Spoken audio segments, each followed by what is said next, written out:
Powered by इस मुट्ठी में है स्वाद हर जिंदगी का। ये नमकीन नहीं गुल्लक है खुशियों का। पिटारा नमकीन। नमस्कार, यूपी विशेष में आप सभी का स्वागत है और मैं हूं आपके साथ आयुष चतुरांश। अपने 2 दिवसीय दौरे पर आज अमेठी पहुंचे सूबे के मुखिया योगी आदित्यनाथ ने गाजीपुर से शुरू हुई जन विश्वास यात्रा का समापन किया और इस दौरान सीएम योगी आदित्यनाथ ने तिलोई में 292 करोड़ की लागत से बनने वाले राजकीय मेडिकल कॉलेज का शिलान्यास किया। साथ ही 86.4 करोड़ की लागत से बन रहे 200 बेड के रेफरल हॉस्पिटल का लोकार्पण भी किया। सीएम योगी ने जनसभा के बाद रथ पर सवार होकर अमेठी की जनता का अभिवादन किया। इस दौरान जनता को संबोधित करते हुए मुख्यमंत्री ने विपक्ष पर भी जमकर निशाना साधा।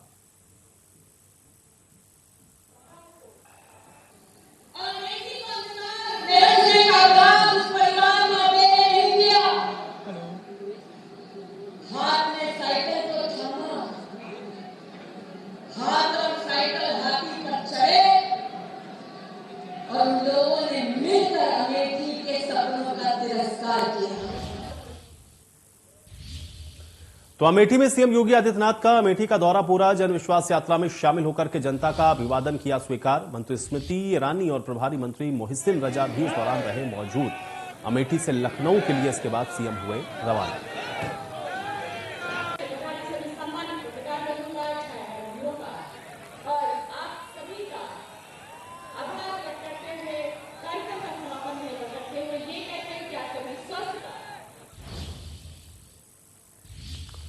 बीजेपी के राष्ट्रीय अध्यक्ष जेपी नड्डा का बयान सामने आया है। महर्षि वशिष्ठ की भूमि को मैं नमन करता हूं, यह बात जेपी नड्डा ने कही। मुझे खुशी है कि बस्ती आने का सौभाग्य मुझे मिला।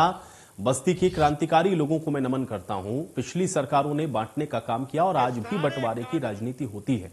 जातियों के नाम पर बांटा गया, यह बात जेपी नड्डा ने कही। पिछली सरकारों ने सिर्फ परिवार के लिए काम किया। बीजेपी सरकार में सबका साथ, सबका विकास और गरीबों को आज योजनाओं का लाभ मिल रहा है। हम तुष्टीकरण की राजनीति नहीं करते हैं। विपक्ष ने जनता को जाति के नाम पर बांटा। बीजेपी ने वोट बैंक की राजनीति को खत्म किया है। परिवारवाद, माफिया राज, ये सब हावी थे जिनको खत्म किया गया। सपा ने लैपटॉप वितरण में भी घोटाला किया। सपा सरकार में माफिया उफान पर थे और विपक्ष ने जिन्ना को भी मुद्दा बनाया। क्या अखिलेश जी हिम्मत कर सकते हैं ऐसी जन विश्वास यात्रा निकालने की? क्या बहन मायावती जी कभी हिम्मत कर सकती हैं कि वो जन विश्वास यात्रा निकालें? यह भारतीय जनता पार्टी और अन्य पार्टियों के संस्कृति का अंतर है। ये छाती ठोक करके कहने की ताकत, जो कहा था वो किया है, जो कहेंगे वो करेंगे, ये ताकत भारतीय जनता पार्टी में है, किसी और राजनीतिक दल में नहीं है। सब खोखले हैं, ऊपर से नीचे तक ढन ढन बोल रहे हैं।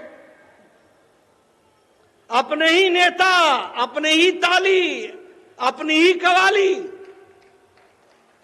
कोई पूछने वाला नहीं। इसलिए मित्रों, ये जन विश्वास यात्रा के महत्व को समझो। ये हमारी पार्टी है, ये कमल के फूल, जो ये ताकत और हिम्मत के साथ जा सकते हैं। और हम ये भी कहना चाहते हैं कि हमने लोगों को जोड़ा है, उन्होंने लोगों को बांटा है। हमने लोगों को कहा सबका साथ, सबका विकास, सबका विश्वास, सबका प्रयास। जिन्होंने हमारा समर्थन नहीं भी किया, वहां भी उज्ज्वला का उज्ज्वल पहुंचाया है, यह हमारी ताकत रही है। जिन्होंने हमारा समर्थन नहीं भी किया, उनको भी आयुष्मान की ठंडक पहुंचाई है और उनकी सेवा की है। इस बात को हमको समझना चाहिए। लेकिन उन्होंने क्या किया? हमें धर्म पर बांटा। बोलो, बांटा कि नहीं बांटा? बांटा कि नहीं बांटा? नहीं तो आप बताओ, ऐसे अच्छे मौसम में जिन्ना को याद करने की जरूरत क्यों पड़ गई? क्यों पड़ गई? इसलिए क्योंकि याद आ जाए, इसलिए कि धर्म पर बट जाओ, इसलिए कि धर्म के नाम पर वोट दो। जिन्होंने देश का विभाजन किया, उनके नाम को लेकर के आज भी समाज को बांटने पर जुड़े हैं। ये है अखिलेश की सरकार और ये है अखिलेश के लोग, ये हमको समझना चाहिए। मित्रों, मैं दूसरी राजनीति की बारीकी आपको समझाना चाहता हूं। मोदी जी के आने के बाद फर्क क्या पड़ा? फर्क यह पड़ा कि जो वोट बैंक पॉलिटिक्स करते थे, वोट बैंक की पॉलिटिक्स, उनकी आजकल हालत खराब है। क्योंकि वोट बैंक की पॉलिटिक्स को मोदी जी ने समाप्त कर दिया, विकासवाद को ले आए, सबका विकास करने पर लग गए। और इसलिए चाहे जातिवाद हो, चाहे क्षेत्रवाद हो, चाहे वंशवाद हो, चाहे तुष्टीकरण हो, ये सारे के सारे। तो देवरिया जिले के रामपुर कारखाना विधानसभा के बरियापुर में आयोजित किसान सम्मेलन में मुख्य अतिथि के रूप में पहुंचे उत्तर प्रदेश के उप मुख्यमंत्री केशव प्रसाद मौर्य ने जमकर विपक्षियों पर निशाना साधा और कहा कि अखिलेश यादव झूठ बोलने की ऑटोमेटिक मशीन हो गए हैं, जिनकी सरकार में आप सभी जानते हैं कि कितने समय बिजली रहती थी। बाकी सरकारों का लक्ष्य था अपना खजाना भरो, लेकिन हमारी भाजपा की सरकार विकास करती है। इत्र व्यवसायी के यहां 280 करोड़ मिले हैं और इतना नोट मिल गया। भाई जी हटा लीजिए भाई, शासन और विकास का है। अरे केवल गरीबी मिटाने का है जी, नौजवान को भ्रष्टाचार मुक्त रोजगार दिलाने का। इसे 2022 में सपा बसपा कांग्रेस तीनों एक हो जाएंगे, तभी 300 से अधिक सीटें। अभी अखिलेश जी ने तंज किया कि सबका साथ सबका विकास, अखिलेश यादव ने तंज किया कि सबका साथ सबका विकास नकली है। अखिलेश यादव जी को इसलिए नकली दिखाई दे रहा है क्योंकि उनका इस समय स्वास्थ्य जरा मुझे लग रहा है ठीक नहीं है। 2014, 17, 19 लगातार हार गए, बड़े बड़े दावे कर रहे थे, उनकी जमीन खिसक गई है, उनके पार्टी में भगदड़ मची हुई है। भारतीय जनता पार्टी मजबूती से 2022 का चुनाव लड़ने जा रही है, जीतने जा रही है। तो डिप्टी सीएम दिनेश शर्मा की दिल्ली में प्रेस कॉन्फ्रेंस हुई है। संतों के खाते में 1000 की राशि सीधे खाते में पहुंची और 50,094 पहुंची है प्रति व्यक्ति आय, ये बात उन्होंने कही। दबंगों के लिए यूपी सरकार अनुपयोगी है, सारे विरोधी पार्टी के झंडे अलग और सोच एक अब है और अब उत्तर प्रदेश विकास के पथ पर आगे बढ़ रहा है। अनुपयोगी है सरकार, सही कहा है उन्होंने। माफियाओं के लिए अनुपयोगी है, भ्रष्टाचारियों के लिए अनुपयोगी है, मकान पर कब्जा करने वालों के लिए अनुपयोगी है, महिलाओं का अपमान करने वालों के लिए अनुपयोगी है, किसानों का और जनता का शोषण करने वालों के लिए अनुपयोगी है। लेकिन आम गरीब आदमी के लिए जिस प्रकार से सरकार ने काम किया है, उनके लिए सरकार उपयोगी है। विकास मुद्दा नहीं है। जब चुनाव आता है, जिस जातियों का ये शोषण कर चुके होते हैं, उन जातियों के लिए कि ये सपा बसपा माकपा बाकपा कांग्रेस और तमाम उनके इधर उधर के दल, ये सारे दलों की सोच एक है, इनके झंडे अलग हैं, इनके चुनाव चिन्ह अलग हैं, उद्देश्य एक है और उद्देश्य केवल इनका होता कि एन केन प्रकार वो किसी प्रकार से बीजेपी को और मोदी जी को नाम लेकर अपने को बराबरी पर साबित करें। तो वहीं आज समाजवादी पार्टी में बीएसपी के पूर्व सांसद राकेश पांडे शामिल हो गए। राकेश पांडे पहले समाजवादी पार्टी से जलालपुर विधानसभा सीट से अंबेडकर नगर से विधायक रह चुके हैं। सबसे खास बात यह है कि इनके पुत्र रितेश पांडे बीएसपी से अंबेडकर नगर से ही सांसद हैं। लेकिन बदलते सामाजिक राजनीतिक समीकरण में राकेश पांडे ने समाजवादी पार्टी का दामन थाम लिया है। अब इंडिया न्यूज से खास बातचीत में राकेश पांडे ने क्या कुछ कहा, सुनिए। हमारे साथ मौजूद हैं पूर्व सांसद राकेश पांडे जी। आज समाजवादी पार्टी में शामिल हुए हैं, या इसको घर वापसी भी कहा जा सकता है, क्योंकि पहले राजनीति की शुरुआत समाजवादी पार्टी से की है, विधायक रहे हैं मुलायम सिंह के दौरान में, और अब बसपा से समाजवादी पार्टी में शामिल हुए हैं। इसे आप क्या कहेंगे, घर वापसी कहेंगे कि फिर से पार्टी ज्वाइन करना? घर वापसी कहेंगे। तो आपको क्या लग रहा है, जिस तरीके से समीकरण बदल रहे हैं उसको देखते हुए आपको क्या लग रहा है कि समाजवादी पार्टी किस स्थिति में है और आपका क्या योगदान रहेगा? हमारा योगदान एक परिवार के साथ जो रहता है वो योगदान हमारा समाजवादी पार्टी के परिवार के साथ रहेगा, और समाजवादी पार्टी निश्चित तौर पर जनता के आशीर्वाद से पूर्ण रूप से बहुमत में आएगी, सरकार बनाएगी। जिस तरीके से बात की जा रही है, अभी अखिलेश यादव कल भी गए थे ब्राह्मणों के लिए, लगातार वो काम कर रहे हैं, चाहे हरिशंकर तिवारी हो, चाहे आपका मिलना हो, शामिल होना हो, तो क्या रुझान लग रहा है कि क्या ब्राह्मण समाजवादी पार्टी की तरफ आ रहा है? ब्राह्मण ही नहीं, पूरा समाज समाजवादी पार्टी की तरफ आ रहा है। समाज का कोई वर्ग ऐसा नहीं कि जो समाजवादी पार्टी की तरफ ना आ रहा हो। तो शामिल होने से पहले क्या आप जलालपुर से आप चुनाव लड़ने वाले हैं और कहां-कहां पे आप लोग प्रचार करेंगे? नहीं, प्रचार तो हम लोग पूरे प्रदेश में जहाँ भी पार्टी कहेगी वहाँ करेंगे, या जहाँ पर हम लोगों का जनाधार होगा, जहाँ पे हम कामयाब हो सकते हैं वहाँ तक करेंगे। रही चुनाव लड़ने के बाद पार्टी जहाँ से निर्देश देगी वहाँ लड़ेंगे, नहीं कहेगी तो सेवा करेंगे पार्टी की। बिल्कुल, ये थे पूर्व सांसद राकेश पांडे जी, जो समाजवादी पार्टी में शामिल हुए हैं, पुराने नेता रहे हैं। अब इनका कहना है कि समाजवादी पार्टी के लिए प्रचार करेंगे। हालांकि जलालपुर विधानसभा सीट से इनकी दावेदारी पक्की मानी जा रही। कैमरामैन सिद्धार्थ के साथ नरेंद्र यादव, इंडिया न्यूज, लखनऊ। तो लखनऊ में अभ्यर्थियों से मिलने के लिए आपके राज्यसभा सांसद पहुंचे हैं। संजय सिंह ने अभ्यर्थियों के साथ मुलाकात की है। सीआरटी कार्यालय धरने पर बैठे अभ्यर्थियों के साथ संजय सिंह मिले हैं। इसके अलावा टंकी पर अभ्यर्थी कई महीनों से यह धरना दे रहे हैं। 22,000 योग्य सीटों को जोड़ने की मांग हो रही है और सरकार से मांग है। अब सीएम इन अभ्यर्थियों को कीड़ा मकोड़ा समझ रहे हैं। संजय सिंह ने यह बात कही। अभ्यर्थियों को लाठी डंडों से पीटा जा रहा है। संजय सिंह ने इस बात को भी कहा, आप इन अभ्यर्थियों के मुद्दों के साथ खड़ी है। संजय सिंह ने यह बात कही।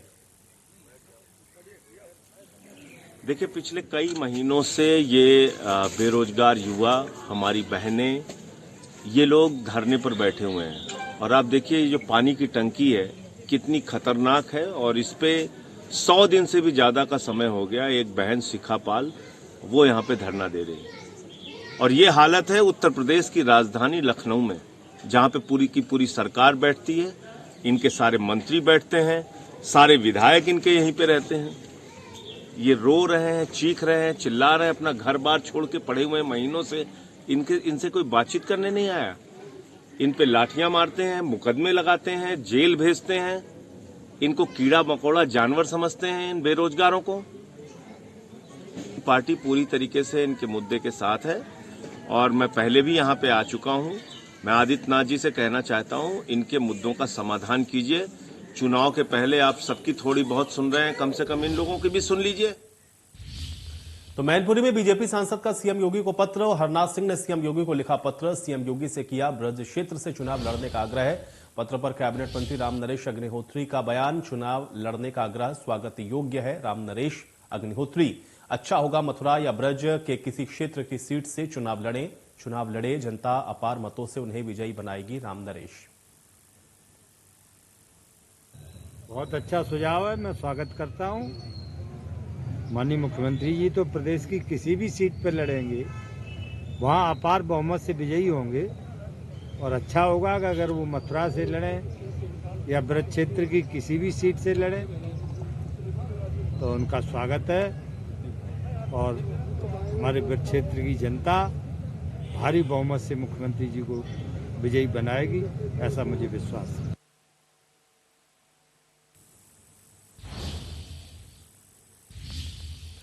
गोंडा बीजेपी का अनुसूचित मोर्चा सम्मेलन। पूर्व डीजीपी और राज्यसभा सांसद ब्रजलाल ने बीएसपी पर किया हमला। काशीराम की बीएसपी को मायावती ने बेच दिया। ब्रजलाल, मायावती के कार्यकाल में बेहतर कानून व्यवस्था मेरी देन। ब्रजलाल, मायावती दलितों की सबसे बड़ी विरोधी। ब्रजलाल, बहन जी खत्म हो गई हैं। ब्रजलाल, एससी एसटी को कमजोर करने का काम मायावती ने किया। ब्रजलाल, कमजोरी छिपाने के लिए किया कानून को निष्क्रिय। दलितों के मुकदमे नहीं लिखने देती थी मायावती। मायावती ने मुझे मिलने का समय नहीं दिया। बिना पैसे दिए बहन जी के दर्शन नहीं होते। ब्रजलाल,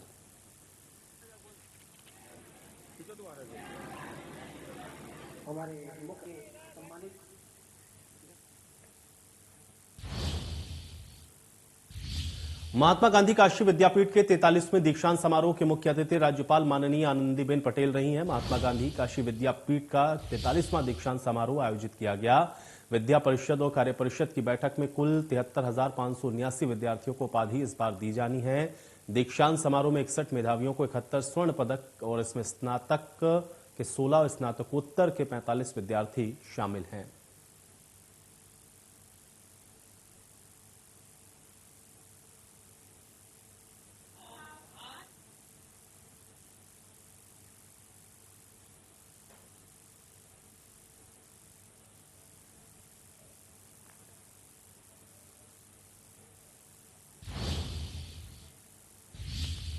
तो यूपी में बंटने वाले फ्री टैबलेट और स्मार्टफोन का इंतजार कर रहे लाखों युवाओं का आज इंतजार खत्म हुआ। योगी सरकार ने युवाओं को स्मार्टफोन और टैबलेट बांटने का काम शुरू कर दिया है। मुख्यमंत्री योगी आदित्यनाथ ने अधिकारियों को निर्देश दिया है कि जल्द से जल्द बच्चों को स्मार्टफोन और टैबलेट का वितरण कर दिया जाए ताकि उनका भविष्य संवर सके। युवाओं के भविष्य को देखते हुए आज कानपुर यूनिवर्सिटी में पोस्ट ग्रेजुएट बच्चों को कैबिनेट मंत्री सतीश महाना के द्वारा स्मार्टफोन और टैबलेट बांटे गए। टैबलेट और लैपटॉप मिलने के बाद जब बच्चों से बातचीत की गई तो उनका कहना है कि इससे अब उन लोगों को पढ़ाई करने में आसानी होगी और लैपटॉप मिलने के बाद उनके चेहरे पर खुशी साफ नजर आ रही है। के माध्यम से हमारे नौजवानों को लेटेस्ट इक्विपमेंट से उनको देने का घोषणा माननीय मुख्यमंत्री जी ने करी थी। 1 करोड़ बच्चों को देने का लखनऊ में 25 तारीख को 1 लाख लोगों को दिया गया था। आज और कल में हर मंडल हेडक्वार्टर के ऊपर दिया जा रहा है। कुछ बच्चों को प्रतीक स्वरूप में यहाँ पर दिया। लगभग 2800 टैबलेट्स और स्मार्टफोन का आज यहाँ पर कानपुर में बच्चों को दिया जाएगा। यहाँ पर क्योंकि हॉल की कैपेसिटी थी लगभग 600 बच्चों को यहाँ दिया जाएगा, बाकी उनके कॉलेजेस में दिया जाएगा। तो जितने भी बच्चे रजिस्टर्ड हैं जो अपने फाइनल ईयर में हैं उनको कॉलेजेस के अंतर्गत ही मिलेगा और ये योजना चलती रहेगी मुख्यमंत्री जी के आदेश के अनुसार, क्योंकि जितना प्रोडक्शन है उसमें अधिक से अधिक सरकार ने कहा है कि हम उसको लेंगे और हर बच्चे को आज के नए टेक्नोलॉजी के हिसाब से, नए आवश्यकताओं के हिसाब से, उनकी ज़रूरतों के हिसाब से, उनके जो प्रोफेशनल कोर्स हैं उसके हिसाब से और जो वो वर्तमान में पढ़ाई कर रहे हैं उसके हिसाब से बच्चों को इसका सहयोग मिलेगा। और चलिए इसी के साथ यूपी विशेष में मेरे साथ फिलहाल इतना है।